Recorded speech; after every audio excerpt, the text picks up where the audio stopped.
So a bit of a unique video on tap for you guys today. We're going to read and react a very in-depth article from Albert Breer about what all went on behind the scenes for Kirk Cousins leaving the Vikings and coming to the Falcons. So we'll be kind of doing a little bit of popcorn reading where I'll read and then I'll react to what was said. And I think there's some really juicy details. And I also think this is a great opportunity to kind of get a peek behind the curtains as to how free agency really goes down in a lot of situations. So there's a lot of reading to go on here, but stick with me, and I think you'll walk away from this video learning a lot more about the whole process of how Kirk Cousins became a Falcon.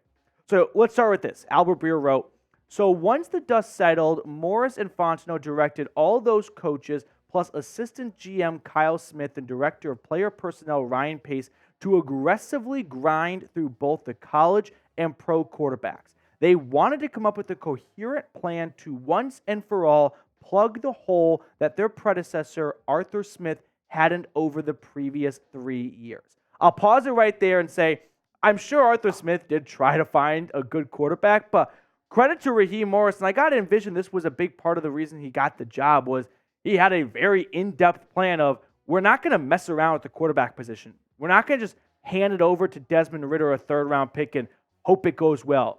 We're not just going to bring Mariota in after not being a starter for multiple years and keep our fingers crossed. Like, it really seems like Raheem Morris and Terry Fontenot were going to exhaust every single avenue for improving at the quarterback position. And once they figured out the best way to do it, which was free agency with Kirk Cousins, they were going to pursue that hard. More from Breer.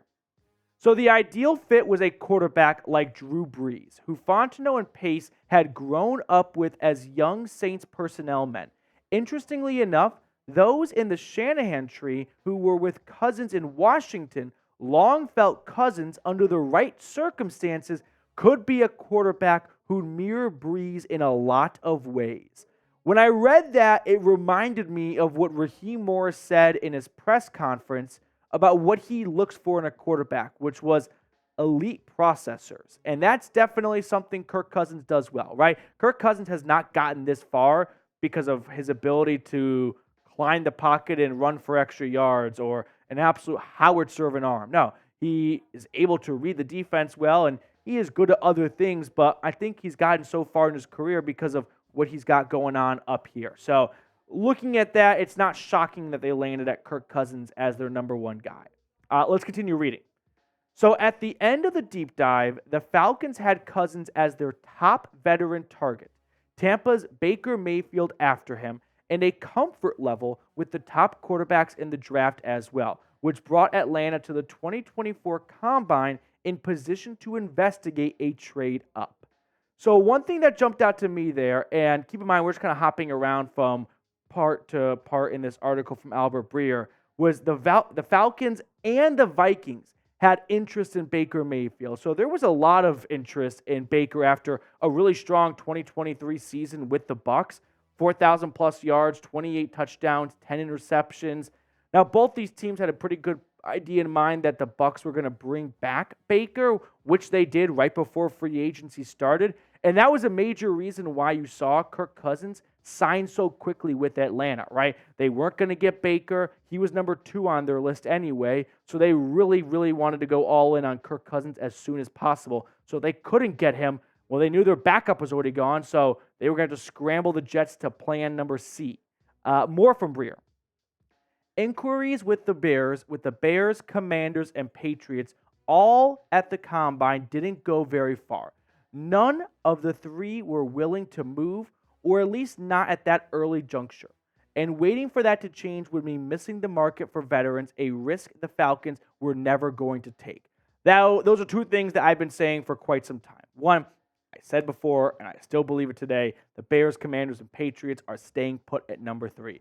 So for all the discussions about trading up with New England to get Jaden Daniels, it sounded fun on paper, but that was a bad plan A to have, because if New England wasn't going to trade with you and you made that discovery now, you weren't going to get any good quarterback in free agency, and the quarterback you had circled in the draft wasn't going to be available to you at 8, And so now you've left yourself with no backup plan at all. So to me, it never seemed like a viable option to try and trade up and get one of those quarterbacks.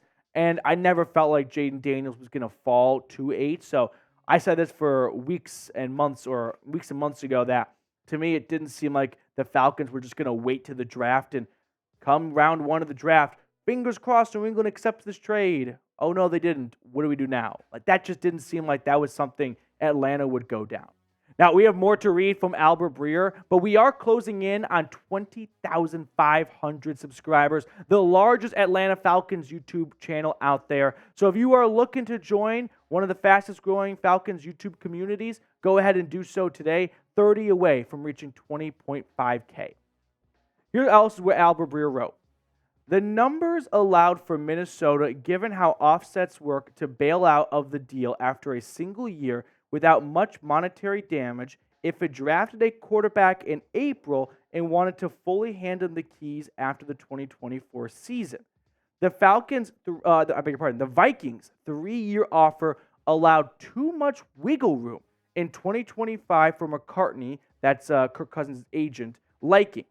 That was when the time had come for the two to start mapping out the following week. So, in fewer words, Minnesota would not make a contract that had guaranteed money enough to Kirk Cousins and his agent's liking to see him there for 2025. It seems like the Vikings were just not ready to commit to Kirk Cousins beyond 1 season, right? They were happy to give him a big contract, $180 million, but the guarantees weren't going to be there like Atlanta did, $100 million guaranteed, because they wanted to be able to move on from Kirk Cousins if they drafted a rookie and they liked his development and they wanted him to be their starter in 2025. That's what really came down to Kirk Cousins leaving Minnesota for Atlanta. One team wanted Kirk Cousins to finish his career with them. The other team was open to moving on from Kirk as soon as 2025.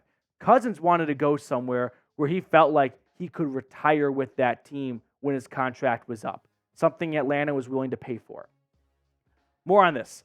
Later that evening, Cousins and McCartney huddled, with McCartney asking for Cousins' permission to move on an offer if it had a second year fully guaranteed and guarantees into a third year. Fontenot's first call just after noon local time on Monday was to Cousins' agent, and it was direct and straightforward. They'd be willing to guarantee the first 2 years of a contract and get well into the $40 million plus range on average per year. They were open to talking about a third-year guarantee. They wanted Cousins, and they were ready to show it.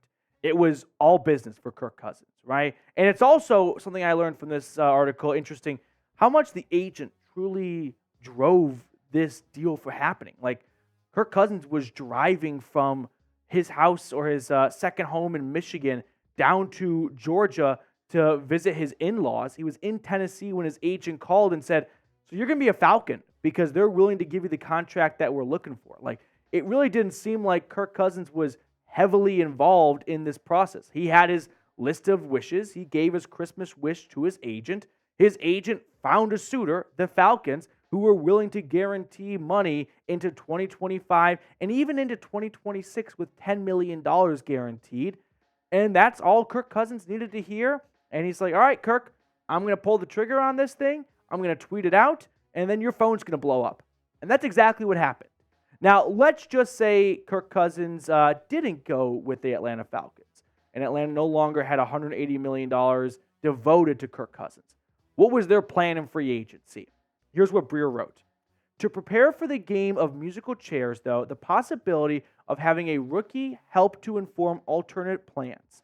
One would include an expensive quarterback such as Cousins or Mayfield. The other would have been a more economical player at the position, be it a rookie or a vet such as Justin Fields, and more spending on defense with the potential pursuit of stars such as Danielle Hunter and Christian Wilkins.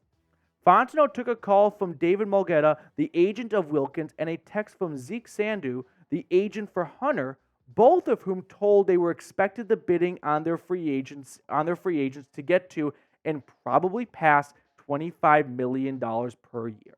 So what was plan B if Atlanta did not get Kirk Cousins and he said, I don't care, I'll take less money, whatever, I just want to stay in Minnesota? It looks like it was, we're going to go get some defensive dudes. Like, we're going to go get Christian Wilkins. We're going to go spend that money on Danielle Hunter, right? And I don't think that would have been a bad plan B. The way those two players played last season, Danielle Hunter, 16 and a half sacks, top 5 in the NFL, if I remember correctly. Christian Wilkins from the interior getting 9 sacks. Really hadn't seen something like that since Ndamukong Suh left the Lions. And both these guys got contracts in that range, right? Danielle Hunter not quite at $25 million, but he got 48 of it guaranteed. And Wilkins did get between 25 and 30 at 27.5. So if you're wondering what was life going to look like if Kirk Cousins stayed in Minnesota, I think one of these two guys would be a Falcon right now. Now, that remains, that leaves one question to be answered still, which is who would be quarterback? Now, we'll talk about that in a second here, but I first want to ask you this. Are you in on Kirk Cousins? Now that it's been some time and maybe you warm up to things as time passes and the initial knee-jerk reaction has subsided, are you in or out on Kirk Cousins? Let me know what your thoughts are down below. The one thing the article never really answered, and I don't know what answer there is to this question, is what was Atlanta's plan at quarterback if they didn't get Kirk Cousins? Because there wasn't a lot of Justin Fields talk in there. And maybe that was plan C all along. Because plan A was Kirk. Plan B was Baker. Was plan C Gardner Minshew? Justin Fields? Was it a Bo Nix or J.J. McCarthy? Like, I want to know what plan C was for Atlanta at quarterback, because plan B was always a long shot. Baker wasn't going to leave the Bucs.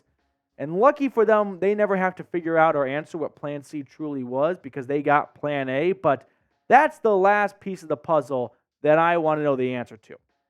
All right, that will do it for us on a bit of a unique version of Falcons Today, but I thought it would be a good peek behind the curtains, go see Dr. Oz or Wizard of Oz and, figure out how the sausage is made when it comes to free agency and whatnot. If you want, you're more than welcome, of course, to go read the Albert Breer article yourself. It's very long, so I just took a couple of snippets from it to make it more digestible, but it was loaded with really good nuggets as to how free agency works between agents and GMs and whatnot, and how the conversations progress. And I found it very insightful and very, loaded with information to learn from.